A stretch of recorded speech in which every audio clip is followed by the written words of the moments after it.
আসসালামু আলাইকুম রহমতুল্লাহি ওবরাকাতুহ। খামার বাড়ির ভিডিওতে সবাইকে স্বাগতম। আসলে বাংলাদেশের প্রেক্ষাপটে এগ্রিকালচার নিয়ে যদি আমরা একটু ভাবি তাহলে দেখা যায় যে ম্যাক্সিমাম যারা কৃষক বা যারা ফার্মার তারা কিন্তু শিক্ষিত নয়। অর্থাৎ শিক্ষিত মানুষের সংখ্যা এখানে প্রচুর কম।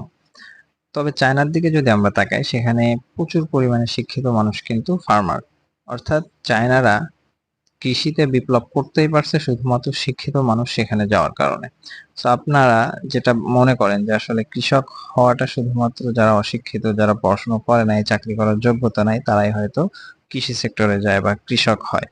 তো আসলে আমাদের চিন্তা ভাবনার ভিতরে সমস্যা। কারণ চায়না দেখেন পুরা বিশ্বের ভিতরে কিন্তু বিজনেসের দিক থেকে চায়না কিন্তু অনেক টপে। সো চায়নার যে কৃষি আপনি যদি দেখেন, চায়নার এগ্রিকালচারের ভিডিওগুলো যদি আপনি দেখেন সেখানে দেখতে পারবেন যে ওদের প্রযুক্তিগত যে উন্নতি, কৃষিতে যে কি পরিমাণ আধুনিক প্রযুক্তি তারা ব্যবহার করে সেটা দেখলে আপনি চোখ কপালে উঠে যাবে। সো এই যে একটা বিষয় যে তারা কৃষি নিয়ে তারা গবেষণা করেছে, তারা এই বিষয় নিয়ে আগাইছে দেখে কিন্তু তারা অনেক উপরে যেতে পারছে এবং তাদের সরকার কর্তৃক এই কৃষকদের প্রচুর পরিমাণে ফ্যাসিলিটিস দেয়া হয়। তবে বাংলাদেশের প্রেক্ষাপটে আমরা যদি দেখি যে এখানে শিক্ষিত মানুষজন আসতে চায় না, তার অনেকগুলো কারণ থাকতে পারে, অনেক কারণ আছে।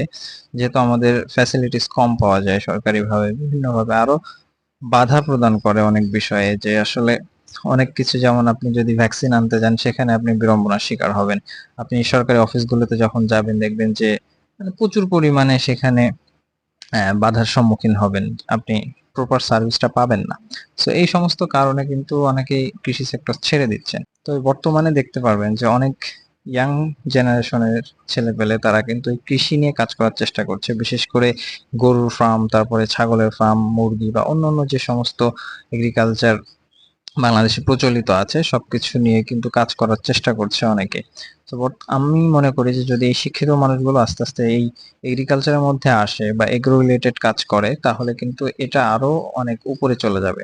অর্থাৎ বাংলাদেশে যে পরিমাণ কৃষি জমি আছে বা কৃষি কাজের অপরচুনিটি আছে সেটাকে কাজে লাগিয়ে যদি প্রপার ওয়েতে কাজ করা যায় সেক্ষেত্রে কিন্তু আমাদের দেশে অনেক উন্নত হবে।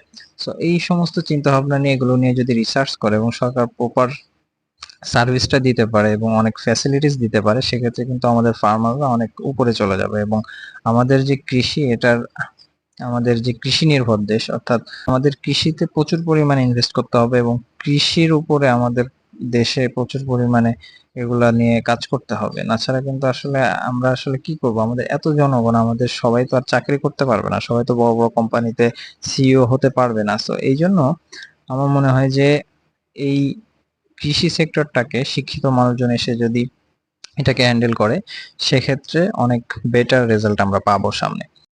আসলে দেখেন বর্তমানে ভেজাল খাবারের যে পরিমাণ ছড়াছড়ি, সেই জায়গা থেকে যদি আপনি পরিত্রাণ পেতে চান, অর্থাৎ ভেজাল খাবার যদি আপনি না খেতে চান, সেক্ষেত্রেও কিন্তু আপনাকে কৃষি কাজ করতে হবে। অর্থাৎ নিজের চাল ডাল সবজি এগুলো নিজেই উৎপাদন করে খেতে হবে।